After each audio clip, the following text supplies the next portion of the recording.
This Week in Richmond is made possible in part by Dignity Memorial, caring for our communities with a network of funeral homes and cemeteries in Virginia and throughout North America. More information about Dignity Memorial's providers is online at dignitymemorial.com.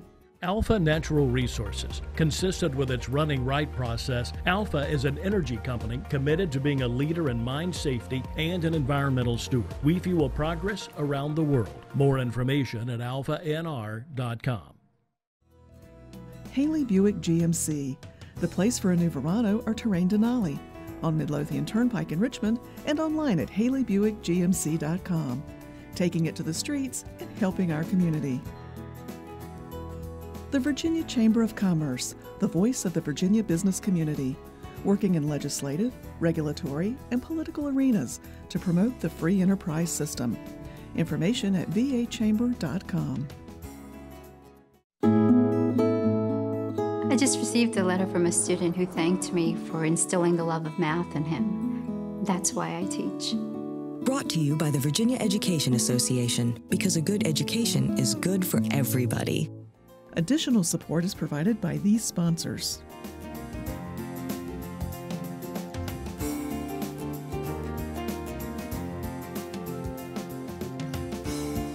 And by the members of Virginia's public television stations. Thank you.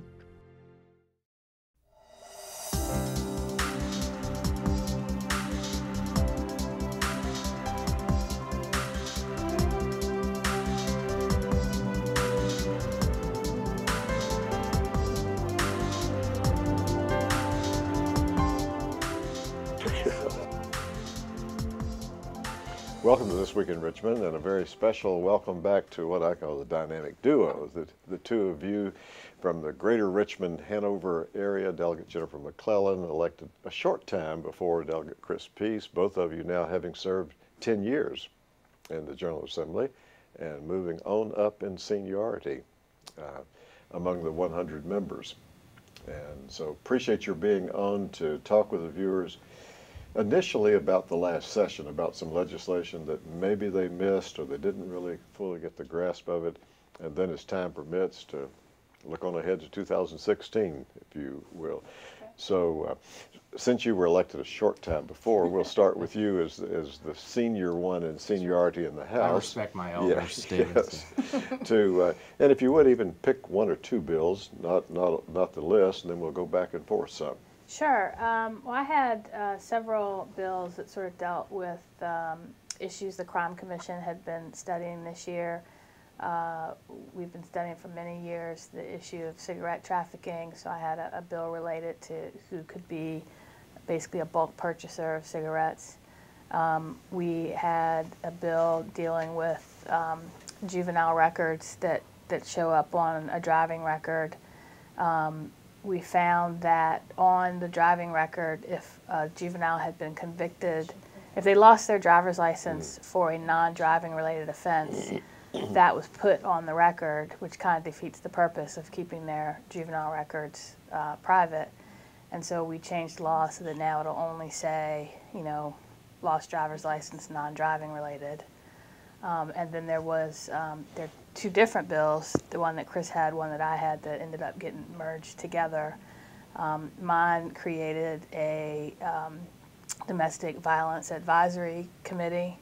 And the idea was to sort of help coordinate all of the various agencies that provide services to domestic violence survivors and provide some guidance and a little bit of oversight and criteria for helping our local agencies. And then Chris had the other half of that, so I'll let him speak to that one. That might be a good entree into you to speak on that one first. I think there are a few times when Virginians can be proud of their legislature. Either we get it right, we're not perfect by any means, but well before Ray Rice incident with the NFL or the Rolling Stones article that now has been debunked, not denying that that's not an issue on college campuses. But we've seen a steady rise of sexual assault and domestic violence, and as well as murders and fatalities that come as a result.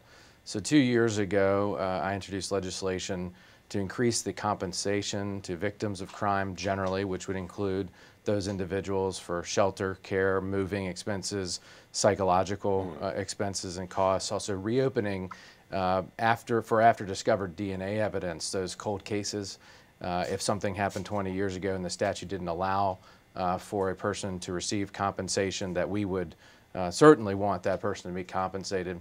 And that bill passing last year established a process that Jennifer mentioned, where the Crime Commission did a fantastic job of studying and interviewing all of the service providers in our communities, like Hanover Safe Place, Project Hope down in New Kent and West Point area in my district, and finding out where the inefficiencies were in the system. How does the state respond to victims of intimate partner violence, domestic violence, sexual assault? So they produced a report, the Crime Commission produced a report, and the bills came forward, and again, we work together. Seems like every year Jennifer and I have a bill of some nature together, as well as writing our articles for the Richmond paper. The matter proceeded, and everyone is very happy about the results, that we will now have a more efficient system, more effective system, greater voice and input from our local crisis providers, as well as in the budget. Last year, preserved this year through amendments, millions of new dollars of investments for rape kits, for shelters, for hotlines. We were seeing and hearing from these local service providers and agencies that they were having a hard time staffing the 24-hour hotlines or keeping shelters open, even seeing some closed in certain areas. So we certainly can't afford that, and we need to be able to respond to people in crisis and in need. So, working together bipartisan fashion over the course of a couple of years, I think we are in a much better position. Secretary Moran was very involved and was helpful in that, as well as Fran Ecker, the new director at the Department of Criminal Justice Services, and many, many others, the Action Alliance for Sexual Assault and Domestic Violence, and friends thereof. So we're very proud of the efforts. I referred to the two of you as dynamic duo, and that's because of your individual leadership, but I think part of the dynamic part is that the difference in party affiliation has not prevented you from working together, finding places where you can work together, vote differently on other issues, but finding those areas. And there are some that would like to see that among the other 98 completely, so that there would be that kind, and there is, but maybe not as much as some would wish. Yeah, sure. Well, how can you not like Jennifer? She's smart and does a great job representing her district. And, on paper, when you just look at labels, which Right. so many people do, because it's so easy, we're extremely different, but that couldn't be farther from the truth. So thank you, David, for saying that. I mean it. Thank you. So, Jennifer, what other bills, there were some that were good ideas, obviously, because they were ones you were putting forward that didn't see the passing this year. Sure. So I had a couple. Again, a lot of my bills dealt with the criminal justice system, and I had two that addressed very different problems with access to justice. One dealt with changing the criteria for what counts as indigent for court-appointed counsel. Those criteria were established many, many years ago, where the definition of indigent is probably a little different from what it would be today. We have a lot of people who just cannot afford a lawyer but don't qualify for court-appointed counsel. And there has been a concern both through the bar, at the courts, at the legislature, that the justice you get is a direct result of whether you can afford a lawyer or how good of a lawyer you can afford. And so we wanted to take another look at, should we change those criteria? Now, I didn't expect it to pass this year, but it at least started a conversation. The bill would have a pretty significant fiscal impact, so I think this is something we're going to have to look over the long term, but at least it started the conversation. Another bill dealt with recording custodial interrogations. The Justice Project has found, we've had a lot of convictions that have been overturned based on newly discovered DNA evidence. People who confessed to crimes many, many years ago, and now DNA has proven that they're innocent. And that raises a question, well, why did they confess if they knew they were innocent? And there are a number of reasons for that.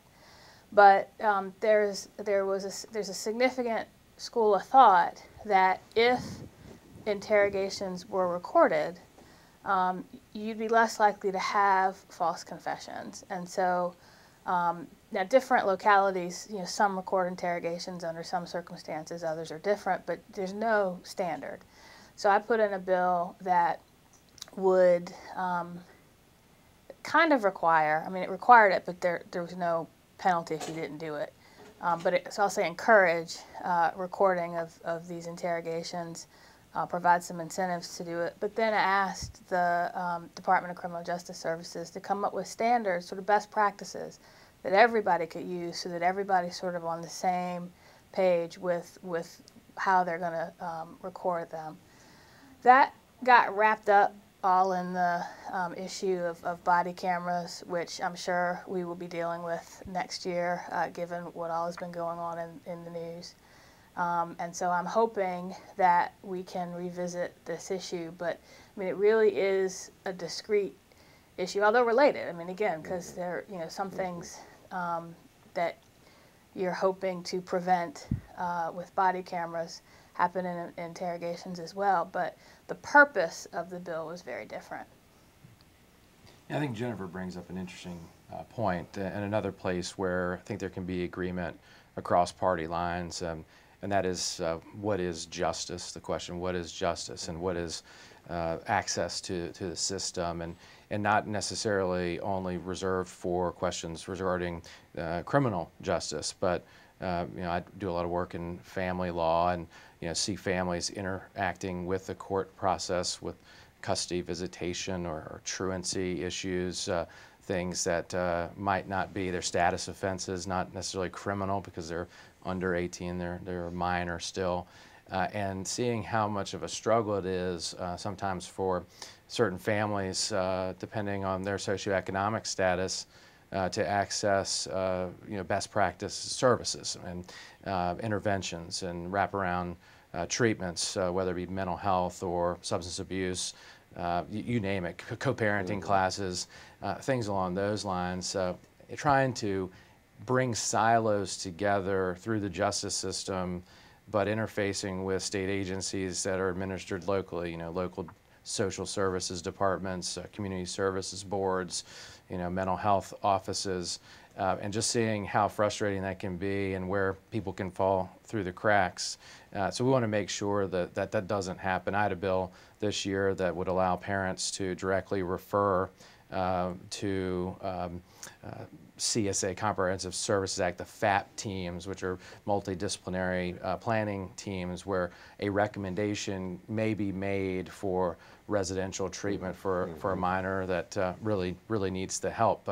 Working with several kids now that have missed 70 days of school, they just can't pass. Now, these will be burdens to the community if there's not intervention. So, I try to make the argument to our more conservative members of our caucus that a little bit of investment early, whether that be early childhood education or through the judicial process and related services, will save Virginians millions potentially into the future, where you have a child that grows up and becomes a productive member of society, has a family of their own, and reverses the generational issues that may be present in that person's life.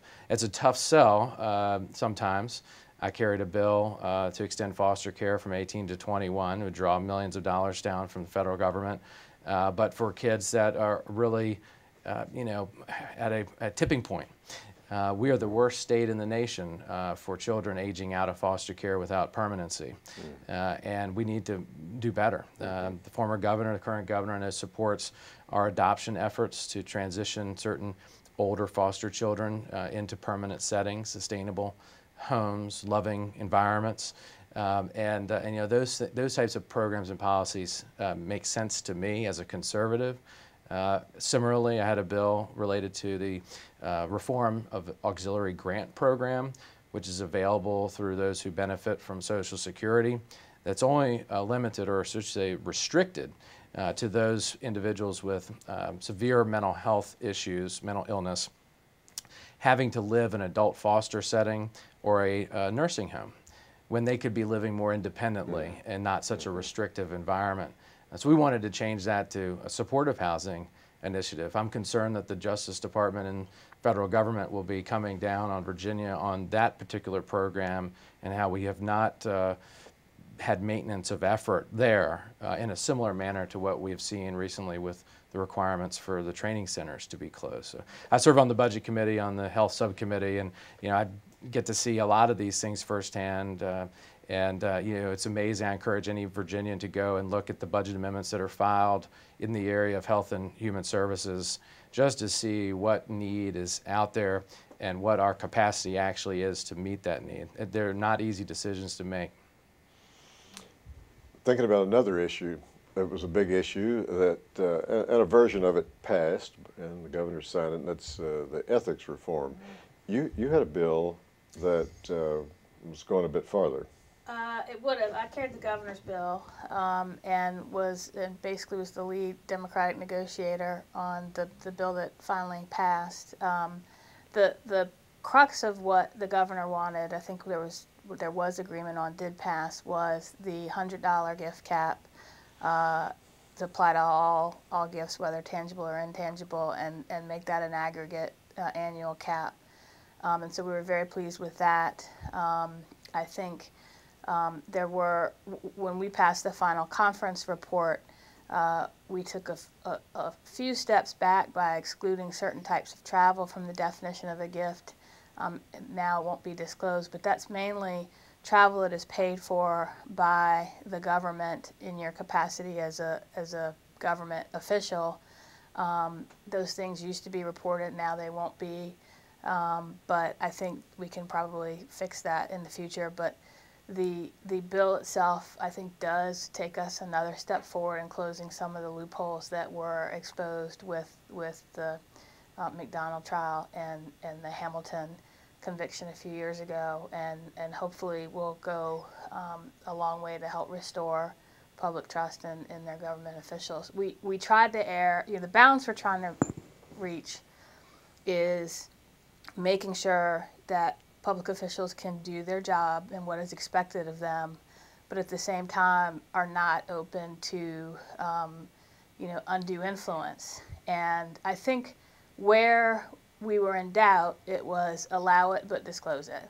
And I think we struck the right balance. It's going to be an ongoing process. I've said from the beginning, the best thing that bill did was create an ethics council that will continually look at these issues because they evolve over time. And so I don't think this is the end of ethics reform, but it does go, much, much farther than where we were before the trial and the unpleasantness we've had recently.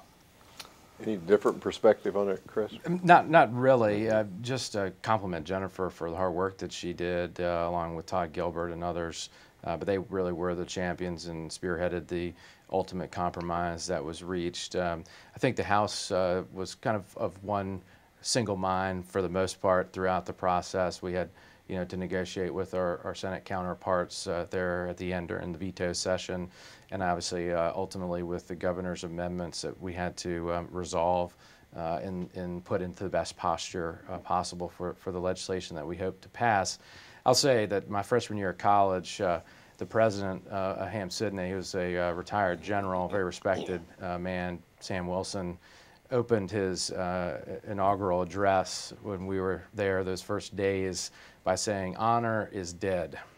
That was 1994. It was a profound statement and one that I still remember and concerns me because, like the bar, many other professions rely on self-policing, self-reporting, and essentially the honor system. I regret that our society in some sense has evolved or devolved into a place where we no longer trust. We don't necessarily have the type of people who have the integrity that we demand and expect. And so I hope that we will continue self-policing and carrying ourselves with honor as representatives of our districts and throughout government at all levels, no matter what the law is. I asked a group of Rotarians this morning, I said, how many people here believe that we're more ethical now that this bill is passed? I can probably count on one hand how many hands were raised. You know, there will always be a perception that politicians are in it for themselves. All we can do is take positive steps forward to try to provide that trust and assurance that, you know, we're here to do the people's work.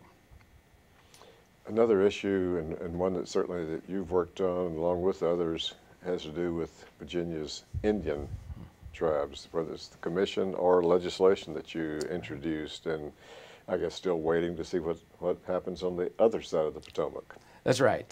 You know, in some respects, our Virginia Indians are a forgotten people here in the Commonwealth, and that's a tragic statement. They are our first people, the indigenous people of Virginia, and it may surprise some that they actually like to be called Virginia Indians. You know, a lot of people will say Native Americans, and all of the chiefs in my district will be quick to correct them. But we've seen over the last 8 years since Jamestown, it's really high watermark of the relationship between Virginia Indian tribes and the Commonwealth, a decline in that relationship. We have passed resolutions honoring tribes that may or may not be able to stand the test of a Bureau of Indian Affairs investigation, and for many reasons. I mean, none of us are scholars and historians, and so we understand the awkward and difficult position that we're often placed in. But we've tried to repair that relationship in a number of ways. One, we established last year, I had a bill that designates the Secretary of the Commonwealth as the point person ombudsman for all Virginia Indian affairs. We have been working steadily, have a design, have an artist raising money for the installation of a Virginia Indian tribute on Capitol Square, which will be wonderful near the bell tower, very prominent location, in much the same spirit that the commission that Jennifer served on brought about the Civil Rights Monument on Capitol Square. And then bill this year that attempts to try to put parameters in place for future state recognition of Indian tribes. We're looking right now to see whether the Pamunkey prevail in their application federally. They had initially been given some green lights. There's been more questions raised. There are folks that are concerned about gaming and expansion of retail sales without tax, like cigarettes and alcohol and those types of things. So your gas station lobbyists are very excited about whether they will be able to do that. Auto dealers as well.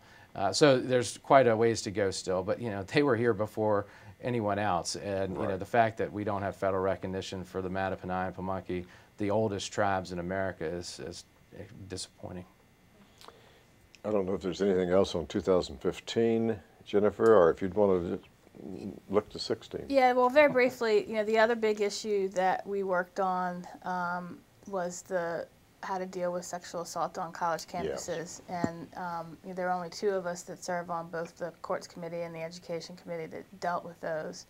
And again, we tried to find that right balance between respecting the victim's privacy and providing her the services that she needs and protecting the public. And again, I think we struck that balance, but that was a huge issue that we grapple with this year. Yeah, Dave, I think the theme that you're hearing is a care and concern about, you know, Virginia citizens, their health, well-being, their safety. Seems to be the predominant, you know, common denominator among a lot of things. I worked heavily on a child care safety bill that came out of our health committee, responding to tragedies where, you know, the most important consumers, you know, are parents, trying to provide them greater protections and awareness so that when they drop off their child at an unlicensed daycare, they can do so with some reliance on the fact that they know whether that person's licensed, you know, if they're in business that has been reported to the state, and we adjust the threshold of when the licensing requirement would be triggered, plus requiring fingerprint checks at almost all daycare centers, licensed and non-licensed. So major steps forward, contentious though, because we deal with issues related to religious exempt organizations and then the notion of the First Amendment and what can or can't be imposed upon them. I've always said if your religion protects people who hurt kids, it's not much of one. So I supported the governor's amendments to the bill. That didn't pass, but it was a good session. Thank you both, and time is up, but I want you back before the end of this calendar year to look forward to 2016, but thank you so much. Thank you. Appreciate it.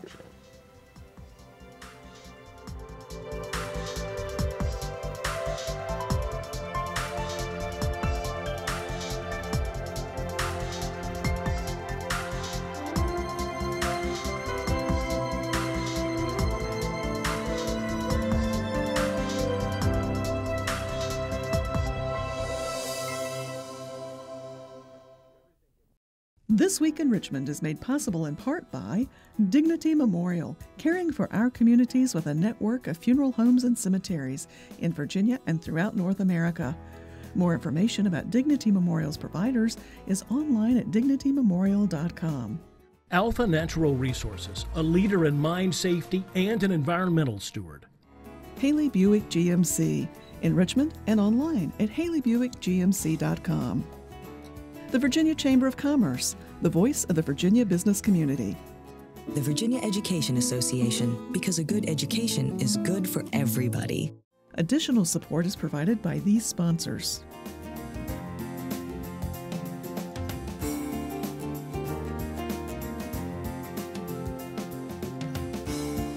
And by the members of Virginia's public television stations. Thank you.